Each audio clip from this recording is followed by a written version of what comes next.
আপনি কি ভেবেছেন আপনার নামাজ দিয়ে আপনি জান্নাতে যাবেন?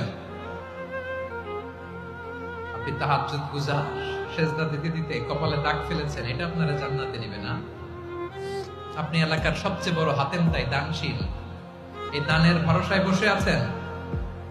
কুশ্চিন কালো ভাব। আমাদের নামাজ, আমাদের রোজা, আমাদের ইবাদত, এগুলোকে মিজানের পাল্লায় উঠালে কোনো ওজনই হবে না। তবে আমাদের একটা কৌশল জানা আছে, আমরা আল্লাহর রহমতের ভিখারি।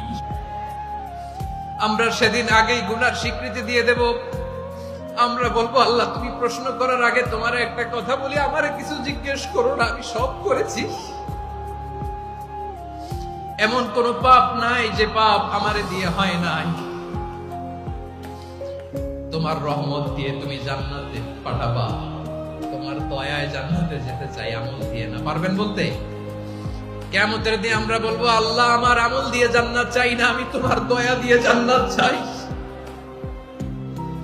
তোমার দয়া ছাড়া আমার কোনো উপায় নাই।